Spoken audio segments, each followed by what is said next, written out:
Welcome back to the Sneet. My name is Moses Chalo, and today we're talking about social unrest in schools, a topic that has been a major discussion for the last few weeks.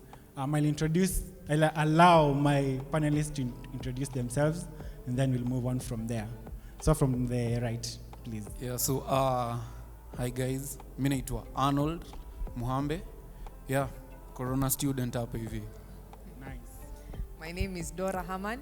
I am a pastor in this church. Hi guys, I'm Nadine. I'm a Form 1 student. I'm Nadia Zula, Form 1 student. My name is Maureen Amakabane. I'm a parent and an active citizen. Nice. So today our panel is a mixture of students all the way from high school to a Corona student, a guy who did his final exams in the Corona period, and also parents. So we want to discuss about the social unrest that has been in schools. I believe most of us, if not all of us, have seen in the news and the trending topics for the last few weeks. Schools have been burnt a lot. So I don't know, maybe you can give your point of view of this thing. Yes, Dora? I think the only thing that comes to mind is lack of discipline. Yeah. But definitely we need to go back down and find out exactly what happened.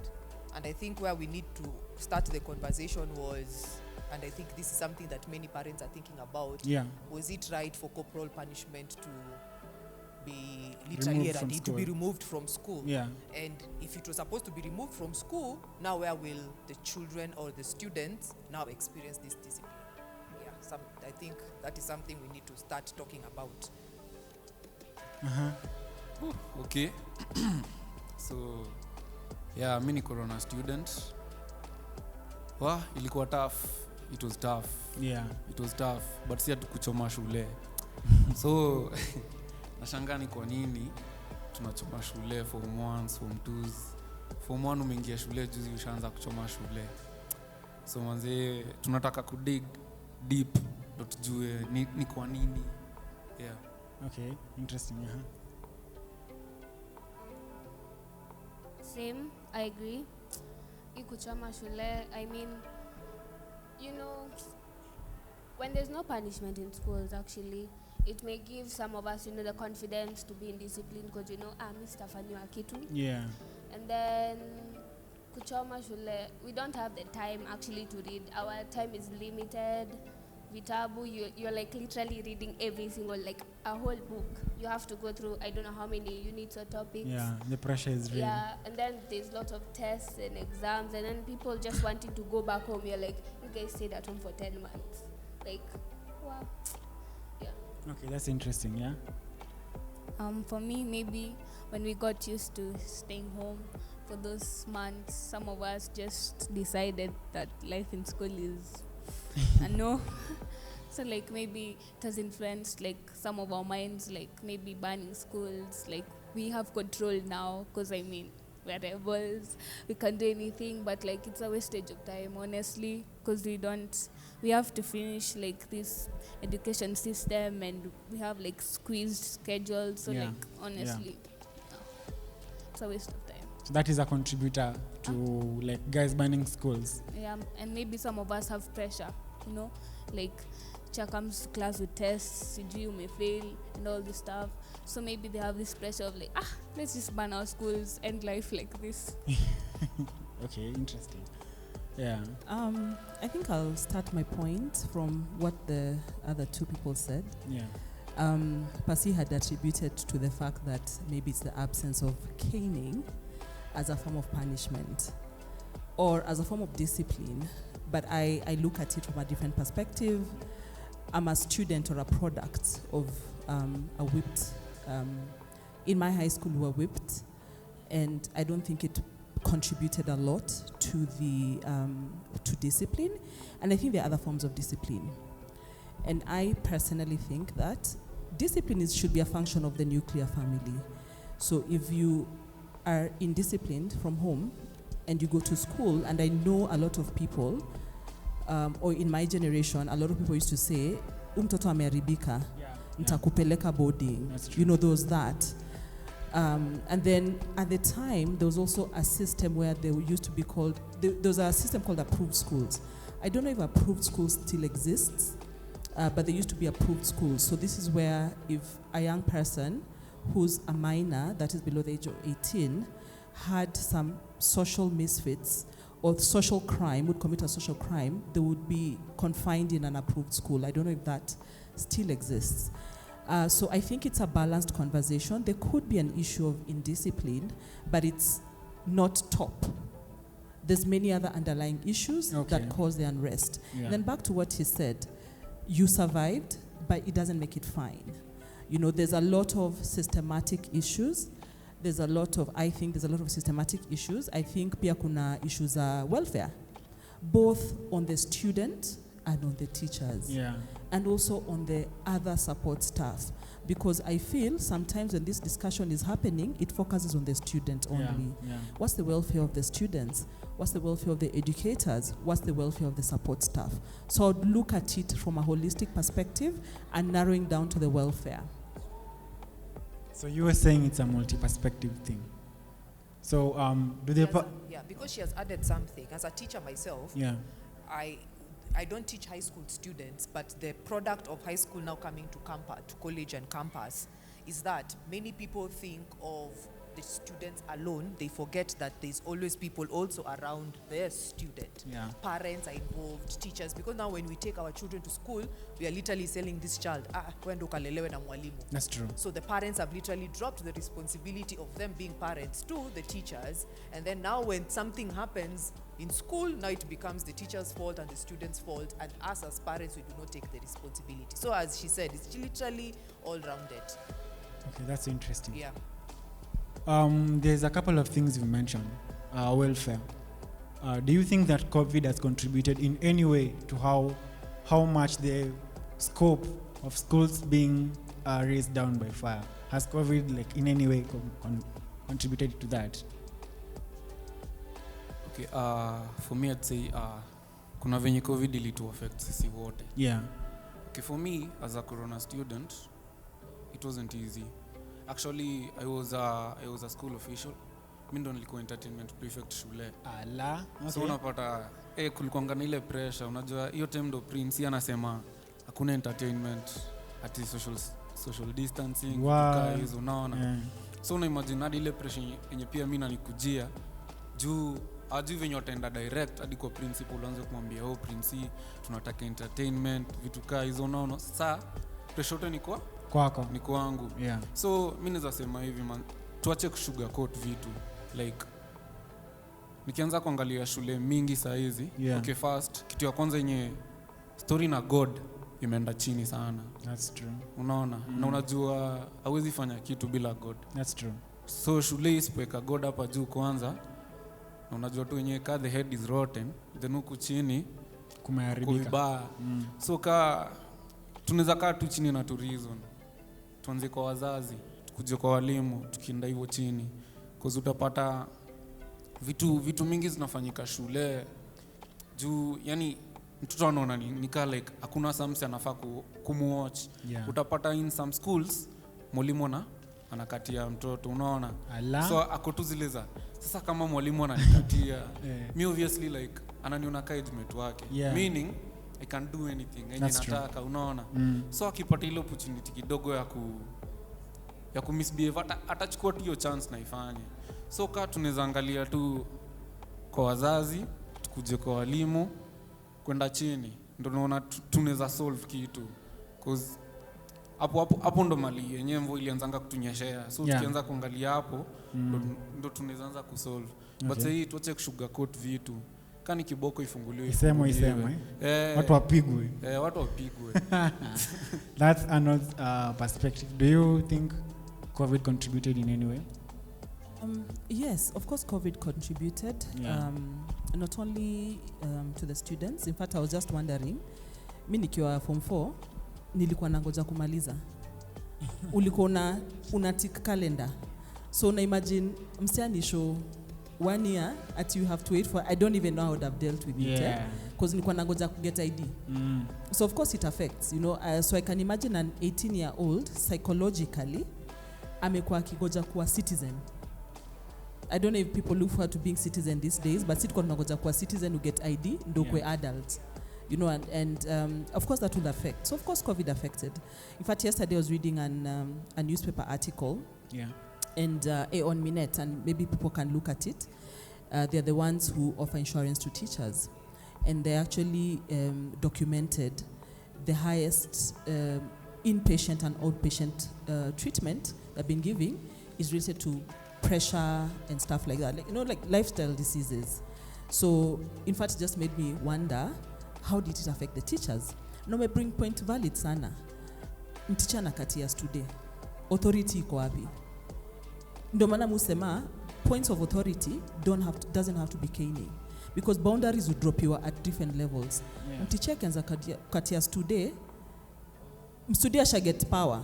You know, that's power already transferred. Hata yako ni kapi ama ni entertainment prefect. Unaenda kunegotiate na msema teacher na katia, conversation iko already imbalanced. Ndio maana ninasema saa zingine unataka kuangalia the underlying issues. Ndio maana nasema welfare. Na nikisema welfare, even in our years, by the way, much later when I'm having conversations with my high school mates, kuna watu walikuwa nakatoa na watiche. Then when you look back, unasema by the way mdema alikuwa na favors. When you actually look back, unajua unaweza kumka, no wonder. No wonder. You know, and also that's a discussion you need to talk about. Where are the boundaries? What are the forms of authority? And then I'm also curious to hear from the students. How do you, you started by saying, the pressure is on you as a 17 or 18-year-old. You have 500 or 1,000 students wanting entertainment. But then what used to happen? Do you sit down with the teachers? Ama take your, how would you deal as a leader? Do you diffuse it to the teachers? Ama sasa, how do you deal with that? How do you solve the whole case? Mnavunja tuma vio, wanawasikia, wanaamua, ni kubaya. Okay, unajua ukiwa official, unajua kuna hierarchy. So saa zingine, yani kufollow hiyo hierarchy saa zingine ni ngumu. Juu unapata, mimi ni entertainment prefect. Lazima kuna ule mwalimu amekuwa assigned kwangu, naona. So unapata most of the schools kuna entertainment ni Saturday. Lakini utapata the same Saturday yenye mna request entertainment, mwalimu wenyewe entertainment hayuko shule. Principal hayuko shule. Utafanya nini? Hiyo siku hata wakiamua sasa wavunje TV watavunja. Watafanya kitu wanataka. Na unajua nini kirudi ni wewe ndio utakiwa blame. Unaona? So all the pressure inakuja kwako. Actually hadi nikiwa high school unapata most of the students wako nataka officials. Unaona hawana ile support. Hiyo authority hakuna. Anaona tu like nikiingia hapo hivi I'm on my own. Unaona hiyo support na walimu nini principal hakuna. So unapata it's really hard. Sasa hadi kuhandle pressure saa zingine unafaa tu kwa yani uko tu kichwa ngumu pia wewe. Cause una imagine maybe uko form 4, maybe you are 18, lakini unajua unapata una deal na mtu mwenye maybe atako 21 ama 20. Anaona sasa huyu ananiambia nini? Unaona huyu ni mtoto. Ni venye tu aliyeko hapo. So it's really hard. So kama pia hiyo hierarchy walimu wanaweza angaliwa. Cause unajua the main reason kwa nini student pia wanachoma shule ni shule tu. System. Ni system. System ndio imelala. Na imeanzia kwa wazazi. Unapata sasa mtoi home anafanya kitu anataka. Akienda shule si atapiga mwalimu. Unaona like waniambia nini? Kama home mom ndo ananiambia hivi lakini siwezi fanya. Sasa huko ndaambiwa nini? So kaa tunaangalia hiyo hierarchy. Tuanze tu kwa wazazi. Siku hizi wazazi pia kiboko pia siku hizi hakuna. Anaanza kupapasa tio kama mimi iko hivi kadadi unapewa sweet. Sisi tulikuwa tunapigwa hata na stool. So unaona yani unajua sasa sema generation yetu tumachiliwa tu tumemea kama miti. Tuko tu hivyo. Wewe bora tu ume. Hivyo azina unataka tuko na uafikishe 18 aenda jipange. Unaona lakini uangalie atakuwa aje. So tuangalie hiyo hierarchy ya kutoka kwa mzazi kwenda chini. So umesema there's a breakdown of authority in all scopes, ndio. I think tunaweza penda kusikia kenye wasi wako high school sahi, as in how are you guys like dealing with this pressure, ama kuna pressure yoyote, mbona mnachoma shule, and how you guys like dealing with the pressure?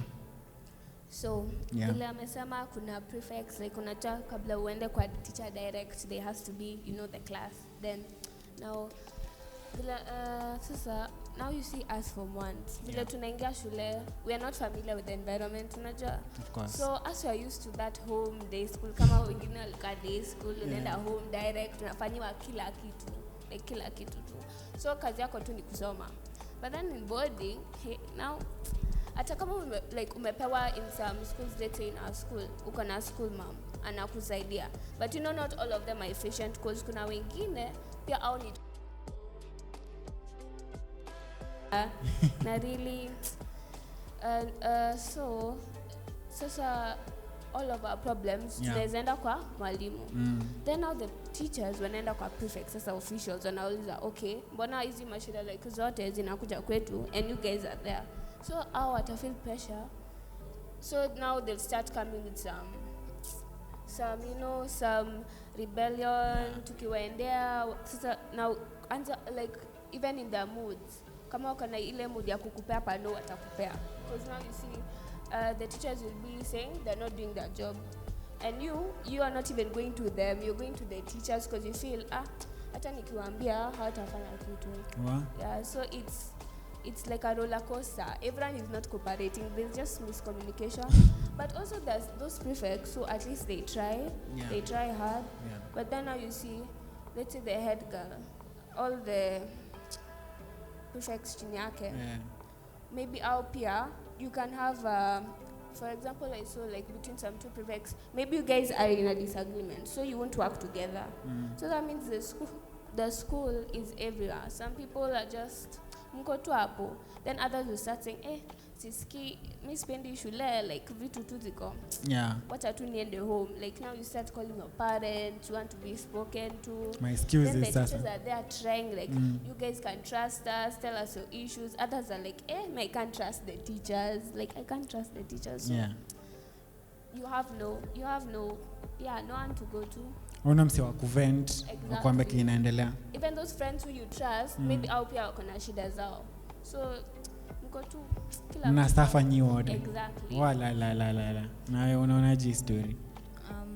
Me, the pressure, maybe let's say, you know, when you go to like high school, kama umezoea like people around you, you know, there's a lot of influence.